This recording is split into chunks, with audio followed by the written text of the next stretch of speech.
Hello there, people of the internet. This is actually a collaboration with a couple of other gun channels here on YouTube. I'm doing this collaboration with 8mm Mauser Man, Great Northwest Weaponry, and Guns, Gear, and Guns with Gary Gunderson. That's just a name that's fun to say. Go ahead, try saying it. I'm going to have all their channels linked down below. They're going to be making a video basically exactly like this one that I'm making here. And what we're going to do is after our upload here, on the next Saturday that's coming up, we're actually going to make a response video based off of what everybody else has chosen. So now that being said, what we're doing here today is we all agreed to go ahead and talk about our favorite military surplus, whether or not they are our favorites. Well, one military surplus rifle and handgun that is our favorite, and then one that we would choose for practicality purposes. We're going to go ahead and do two different sets of each of these categories. One of stuff that we specifically own, and one of stuff that we do not own. Like if we had to pick just the stuff that we have on, on hand that we personally have, and the stuff that, it doesn't matter if you have it or not. Anything that exists in the world, whatever it is that you would pick. The thing is, it has to be surplus. We can't just decide, oh, I'm gonna get a freaking, I don't know, Daniel Defense AR or something like that. So it has to be a surplus, and it can't be a parts kit or anything like that. To my knowledge, the rules here are pretty loosely set. But as far as I'm concerned, it can't be a parts kit. It has to be a full, like, assembled firearm. So we're gonna go ahead and start off with what would I pick as a favorite. And the favorite I would pick out of the things that I own, this right here is one that some of you would probably wholeheartedly agree with and others would probably very much disagree with. The Mosin Nagant rifle. Yeah, it sounds like a joke, but I assure you it's not. This right here is one of my all-time favorite rifles. A lot of it has to do with sentimental values. This right here was one of the first rifles ever that I ever got my hands on.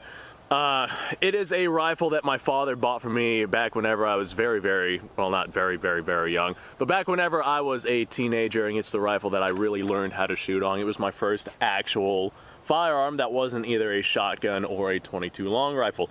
Full power 7.62x54 rimmed. It's going to still be available even after the Russian ammunition ban ceases to, or causes Russian ammunition to cease to exist here in the States. 7.62x54 rimmed is just so widely used across the world. There is no way in hell that it's not going to be available here in the United States. Not only that, but since this is a 5-round bolt action rifle, you can get yourself one of those spam can 440 round tins of ammunition. And assuming that you're not running a gun channel like I am here, that 440 rounds will last you a very long time. The ammunition is still pretty cheap for all things considered what it is that you're actually getting. Full power rifle round, roughly the same energy transfer downrange if you're firing it out of a full length Mosin Nagant barrel. I feel like I messed that sentence up. You get roughly the same power transfer as a 30-06, the same energy transfer if you fire a 7.62x54 rimmed out of a full-length Mosin Nagant barrel. And that right there is plenty powerful enough to take care of whatever it is that you're wanting to take care of. But this right here is not necessarily the most practical rifle, and the reason why I'm having it in this category is not based off of practicality. This category is based entirely off of emotion. The Mosin Nagant, like I said, just something I grew up with. It's something that I've shot a lot. It's something I'm very familiar with, and it's one of my all-time favorites. Now, if this was an end-of-the-world situation, I would not want the Mosin Nagant as my go-to rifle or a survival rifle or anything like that. This category, like I said, is based specifically off of emotion. So I'm going to go ahead and send a couple of rounds, 7.62x54 rim. This is just cheap full metal jacket tool ammunition out of my Mosin because it's one of my favorite rifles. Is Kevin screaming? I thought I just heard Kevin. I guess not. Whenever the 7.62x54 rimmed smacks into the steel target, just the amount of authority it smacks into that target with is insane. And the Mosin Nagant, assuming that you're not getting one that's been like horrendously shot out, like the one that I had, actually I think I made my first YouTube video on this channel with my first Mosin Nagant rifle. That one I've shot a ridiculous amount of ammunition through, and it is very, very shot out. Whew. This is a good time. I can't imagine being a Russian having to clear houses with something like this though. Bolt action, full power rifle. You don't have hearing protection or anything like that. Germans in the household that you're trying to clear out armed with Kar 98s, I'd absolutely be holding my rifle just like this if I was going through households. I could shoot a Mosin like this. I don't want to, but in the event that I do this or die, I could shoot a Mosin like this. Because clearing a household like that, man, that's just, I can't imagine it. All right, now, military surplus that I have that I would deem to be the most practical rifle out of everything that I have. I think a lot of you guys are gonna agree with me on this one. SKS, whether or not it's Russian, German, I don't care what kind of SKS you have. You could have a Yugo SKS, you could have a freaking North Korean SKS for all I care. But the SKS 7.62 by 39, 30 caliber cartridge is powerful enough to take out basically anything that is in northern Florida, which is where I'm currently at. The deer only get to be about 150 pounds, so it's fine for hunting. In the event that it's a situation where you're using a rifle like this for survival, it doesn't matter if it's a 10-round magazine because laws are no longer a thing. 10-round magazine, you can get aftermarket magazines if you want something with a little bit higher capacity. It can feed from stripper clips for, well, rifles that feed from stripper clips that have a set magazine on the rifle mean that you can carry more ammunition for less weight than if you were carrying something like a bunch of magazines with you. Like, for example, if I had an AK that does not feed from stripper clips, and I had a bunch of AK-47 like steel mags or something like that on me, that weight would be a lot heavier than just having the same amount of ammunition on SKS stripper clips that I can just load into the SKS here. This right here is a milsurp, whereas the AK, unless it's coming from like a parts kit or something like that, just due to laws here in the United States, would not be considered a milsurp. Well, not a whole completed milsurp gun, so that's one of the reasons why we're not using ARs or AKs in this little collaboration that we're doing here. Semi-automatic SKS 7.62 by 39. My effective range is about the effective range of 7.62 by 39. I'm not really capable of touching out past that just because of my eyesight. So for me, my personal choice, the 7.62 by 39 is definitely adequate enough. And with this being semi-automatic, you would be able to at least stand a chance against somebody else with a semi-automatic. Now, it's not the best, it's definitely not the best option. I will say that, but in terms of milsurps, if you had to pick a milsurp to use for a practical purpose, this right here would probably be the one that I would pick. Now, I got a couple of rounds in this thing. It's not a full magazine, I know that. I'm not positive on how many rounds. Let's go ahead and find out here, shall we? I do like the trigger on the SKS. It's like one of the best triggers I've ever felt on any milsurp. It's a two-stage. There is quite a bit of take-up, but once you hit that wall, it's a very positive wall. Break through that wall and the rifle fires. All right, was that 5 or 6 rounds? I did not have a full magazine in this thing. But whenever you're out of ammunition, bolt lock's open. A lot of people know everything about the SKS. You just grab yourself another stripper clip, push more rounds in, and you are good to go.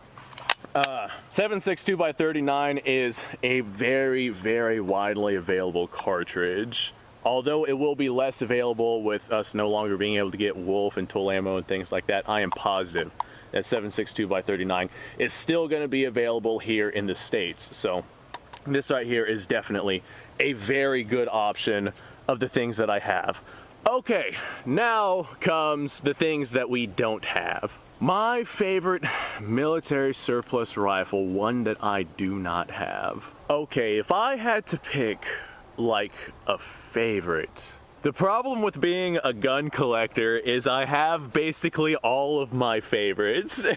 That's gonna be a problem. I'm trying to think of one that I just don't own, a milsurp that I don't own.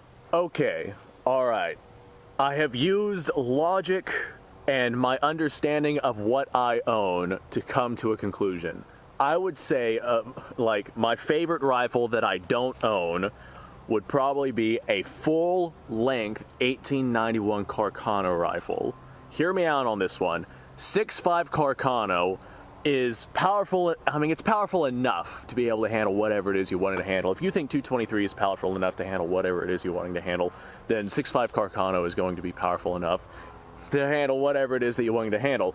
And out of a full-length rifle, I mean, I can only imagine, I've never actually shot one, but I can only imagine that the recoil on that would be very, very minimal. I have shot 6.5 Carcano out of several different Carcanos, but they've always been like carbine length Carcanos. So having one that fires out of a full length rifle, man, I imagine that would be like a BB gun. And I imagine it would also be very, very quiet. That would probably be my favorite military surplus firearm that I don't actually own. Alright, now as for the most practical firearm that I don't actually own, this one was actually pretty simple, pretty easy. I would probably go with the Spanish FR8. I don't own one of those. Hear me out on this. I am basically positive that 8mm Mauser man is going to have his Ishapur 7.62 NATO rifle somewhere on his list. I'm just calling that out right now. Was I right? I bet I was right. But I'm pretty sure he's going to have his Ishapur rifle on his list. I actually have an Ishapur as well, 7.62 NATO. 7.62 NATO is not an uncommon cartridge to find here in the States, but 308 is vastly more common. You can run 308 from a 7.62 NATO rifle, but eventually it does throw off headspace, and eventually you're going to have problems. I learned that whenever I was using my Oviedo Mausers. Yeah, just running 308 ammunition, actual, you know, high pressure 308 ammunition. At first I was having no issues, and then I was showing signs of, you know, increased pressure, and then we started having walking headspace, and it was just, you don't want to run 308 ammunition in a 7.62 NATO rifle. You will eventually have problems. It takes several hundred rounds for that to happen, mind you, but you will eventually have problems. And in the event that I'm using a rifle for practicality, I want a rifle that is going to last no matter how much ammunition I put through it.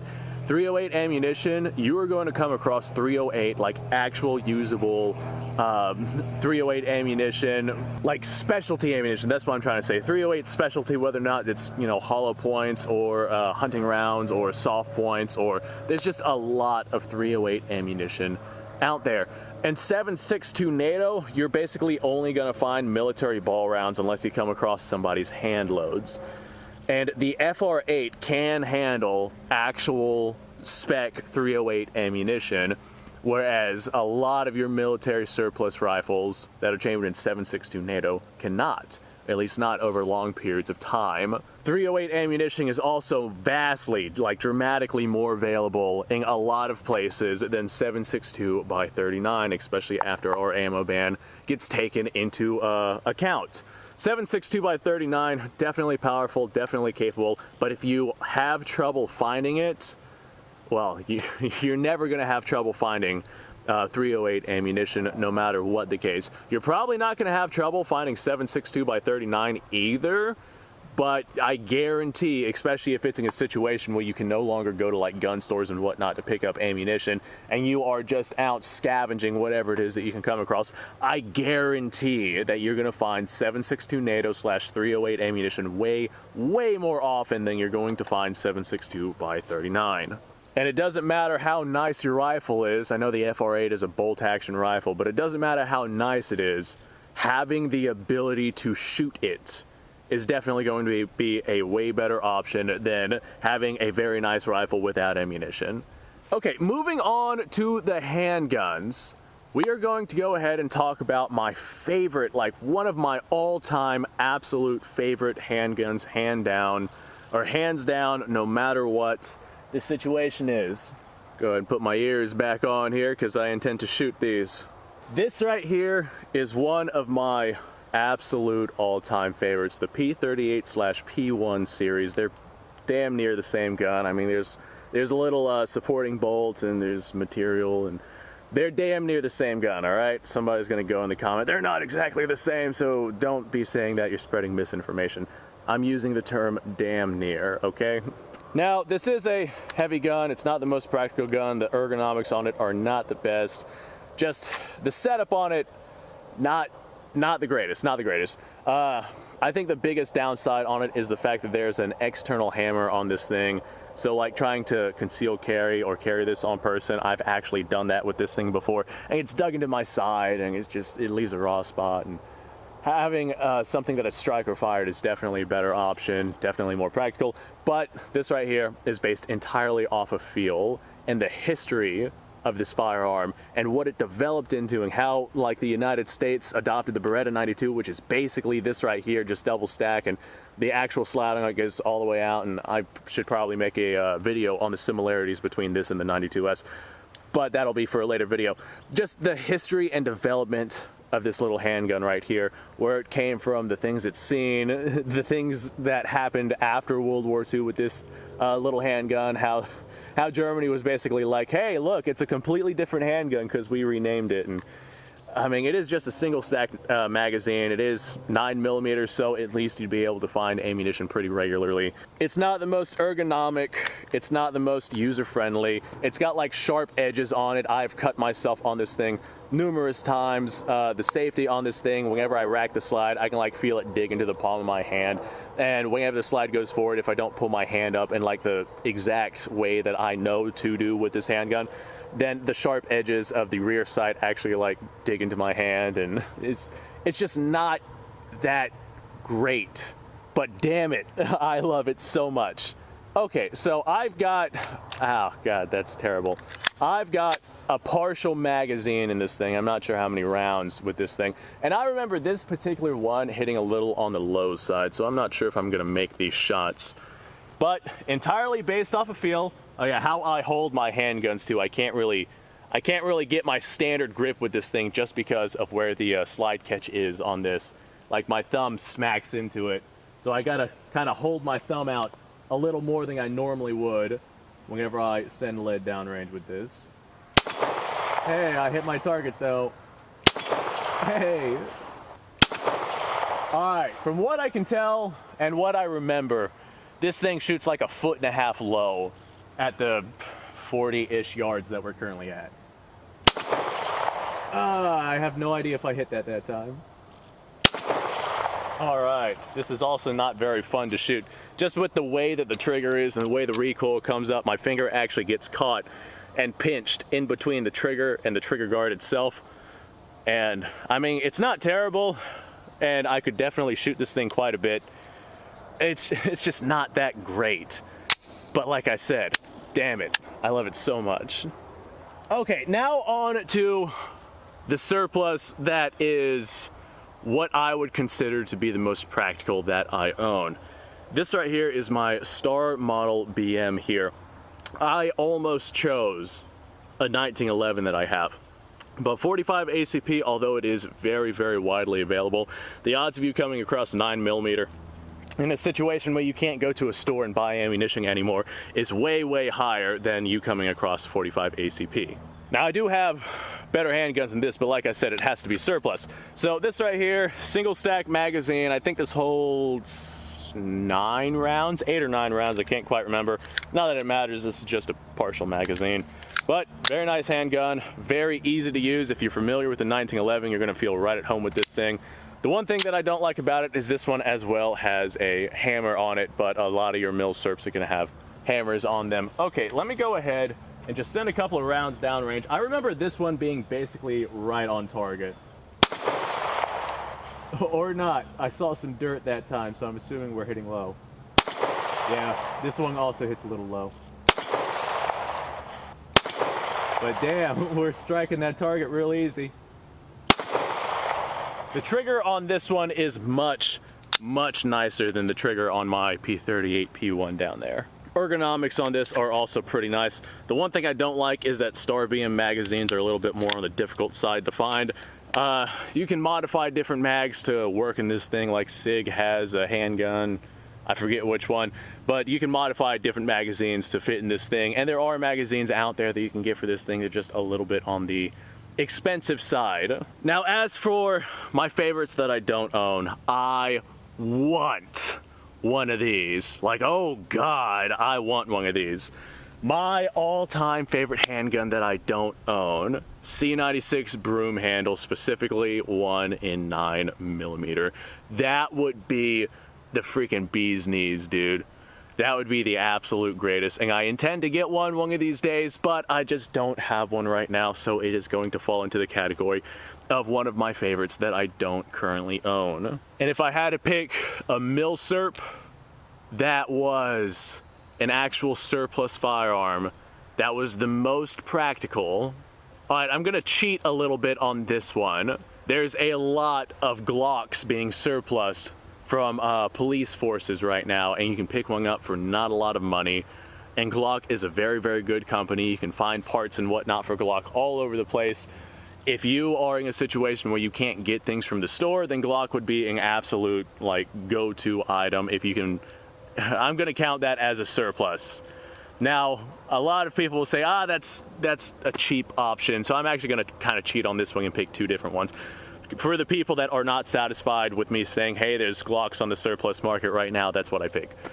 If I had to pick something that was more like a surplus handgun, I would probably pick the high power, just because it's got a good capacity to it, and it's got standard ammunition, and it's not going to be as good as the Glock, because Glock, I mean, you can find mags for Glock anywhere, you can find barrels for Glock anywhere, you can find sights for Glock anywhere. Glock is just, you can find them anywhere, versus the high power, which you can't necessarily find everywhere. But I don't own a high power, and I actually don't have a Glock right now. I've got Glock lookalikes, like off-brand Glocks, like Smith & Wesson version of Glock and things like that, but I don't have an actual on-brand Glock. So, like I said, that's kind of a cheap one, but that's the one I'm going with. And if you're not satisfied with that, I would pick the high power as my practical firearm that I don't own. Okay, well, this was a lot of fun, but I have some editing to do now that I've done all of this recording, so I guess I'm gonna go ahead and go take care of that. Thanks for watching, folks. I appreciate your time. Like I said, I'm gonna have the link to other YouTube channels down below in the description. Go ahead and go check them out and check out their videos for this little collaboration here. The Saturday after this one that we're currently uploading will be our response videos for everyone else's choice. I'm not entirely sure how I'm gonna do that, but I will figure that out down the road. Thanks for watching, folks. Subscribe to the channel, like the video, description down below. Link to all sorts of stuff. Go check that out. We got somebody flying a plane overhead. I hope it's not the Japanese. You guys go off, have yourself a fantastic day. Last time the Japanese flew overhead, it was not a good day for America.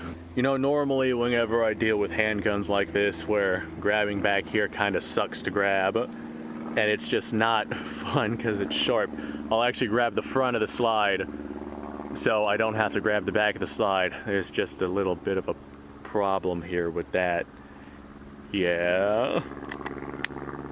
I bet this Mosin has seen a lot being made in 1943. Oh God, Russia had a lot going on in 1943.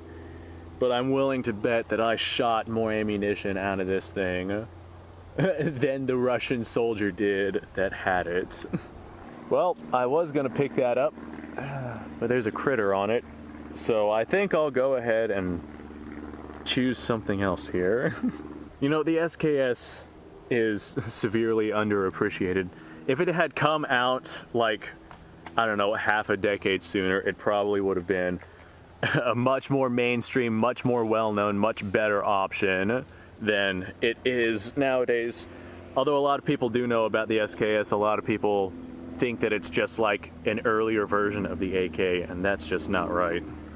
You know, I picked these up because I'm about to walk in, but dual wielding a P38 and a 1911, well, 1911 look-alike clone, that's actually, that actually feels kind of good. I wish I had some more ammunition to really rock this. I have too much fun on this channel. Why is nobody surplusing 9mm carbines? How long have they been using their MP5s? I want those MP5s. You know, I saw a farmer, actually I watched a video where I saw a farmer get absolutely smoked with an MP5 from a SWAT team. He had a double-barreled shotgun.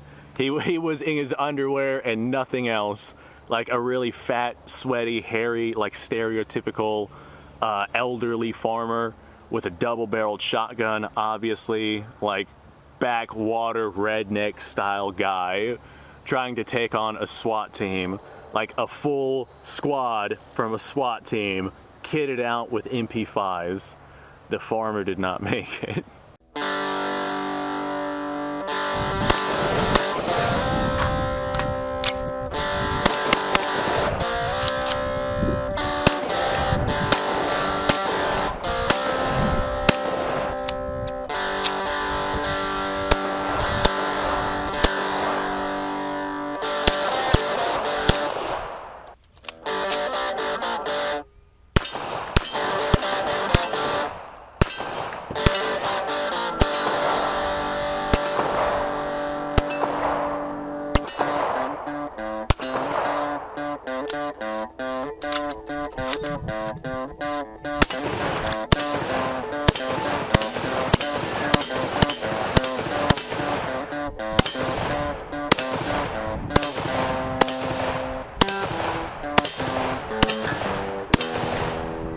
Been a little while since I've done this.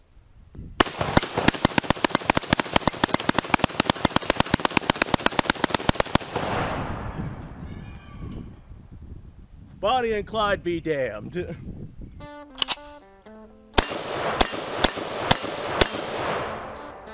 Poor man's Garrett.